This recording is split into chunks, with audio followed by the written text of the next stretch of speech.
आज बिहारियों को कुछ याद करवाने आए हैं और बतलाने भी। याद करिए वह कोरोना का दौर और उसमें दहाड़ता हुआ एक नवयुवक। जिस समय बड़े बड़े नेता और बड़े बड़े राजकुमार अपने घरों में रहकर कोरोना से प्रिकॉशन ले रहे थे, वहीं पर एक साधारण बिहारी अपना 500 वाला माइक लेकर सरकार की विफलता को दिखा रहा था, ताकि सरकार की विफलता के कारण कोई आम आदमी का जीवन लीला समाप्त न हो जाए। वह अस्पतालों में जाकर उसकी कमी दिखाकर सरकार से वहां पर सब कुछ सही करने का मांग करता हुआ पत्रकार को कहीं भूल तो नहीं गए। एम्बुलेंस पर खड़ा होकर चिल्लाकर आम जनता की आवाज को सत्ता में बैठे राजकुमारों के कानों तक पहुंचाने वाला उस पत्रकार को त्याग तो नहीं दिए। जिस समय शमशान घाट पर लकड़ियां कम पड़ गई थी, लोगों में इतना डर का माहौल था कि घर से निकलने का जोखिम भी नहीं उठा पाते थे। उस भयावह दृश्य को कैसे भूल सकते हैं जब लोग अपने सगे संबंधी के मरणोपरांत भी दाह संस्कार तक करने की हिम्मत नहीं जुटा पाते थे। उस समय अस्पताल से लेकर शमशान तक और सड़क से लेकर सदन तक आपके लिए चीखता हुआ आवाज कोई और नहीं बल्कि मनीष कश्यप ही था। याद करिए वह दिन जब बड़े बड़े पत्रकार जो आजकल मीडिया के इथिक्स बता रहे हैं, वह आपके लिए माइक लेकर खड़ा नहीं था।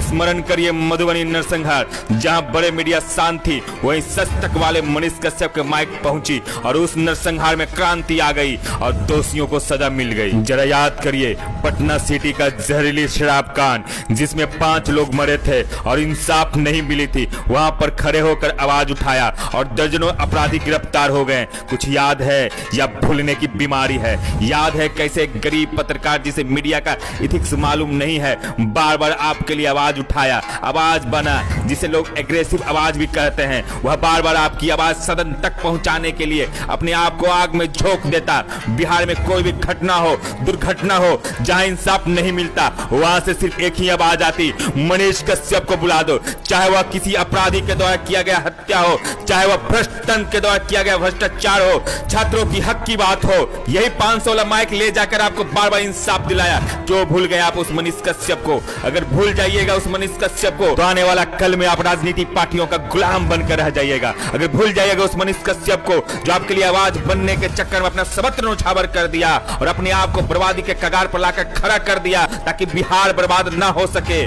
तो याद रखिए फिर दूसरा मनीष कश्यप बनना उतना ही मुश्किल है जितना समुद्र में हीरा खोजना। बिहारी जनता से कुछ सवाल।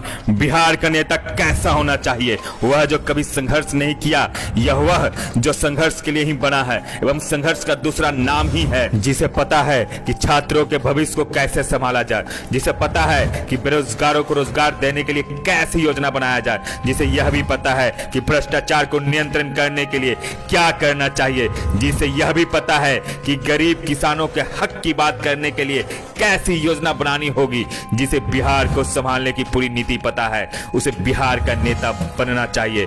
या फिर एक फेलुअर क्रिकेटर जो क्रिकेट में फेल होकर राजनीति पिच पर छक्का मारना चाहता है, वैसे राजकुमार को बिहार सौंप देना चाहिए। वैसा राजकुमार जो कभी गरीबों का दर्द को समझा ही नहीं, किसान का दर्द क्या है, गरीब का दर्द क्या है, बेरोजगारों का दर्द क्या है, जिसे पता ही नहीं। या फिर उसे जिससे बिहार के नस नस का पता हो, बिहार के हर तकलीफ के बारे में जानता हो, जो बिहार के समस्याओं से अवगत हो। अगर तेजस्वी यादव को ऐसा लगता है कि बिहार में जनता उन्हें ज्यादा पसंद करती है, तो पूरे भारत में एक वोटिंग करवा लो। मैं निश्चित तौर पर कहना चाहता हूं उसमें मनीष कश्यप विजय होंगे और तेजस्वी यादव दूर दूर तक टिकेंगे भी नहीं। मनीष कश्यप राष्ट्रीय चेहरा बन चुके हैं, जबकि तेजस्वी यादव को विरासत में मिली सत्ता और विरासत में मिली वोट बैंक तक ही सीमित है। एक प्रश्न सोशल मीडिया पर घुमाया जा रहा है कि क्या एक पत्रकार और यूट्यूबर नेता बन सकता है? तो उसका उत्तर है, जब बिहार में भ्रष्टाचारी, बलात्कारी, हत्यारा विधानसभा में बैठ सकता है, तो आपकी हक की बात करने वाला पत्रकार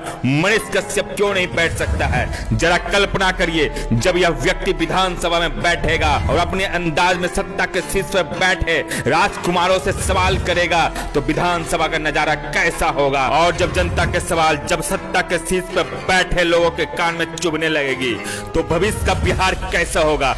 आपके कल्पना मात्र से ही आपको एहसास हो जाएगा कि बिहार को मनीष कश्यप की आवश्यकता है या नहीं।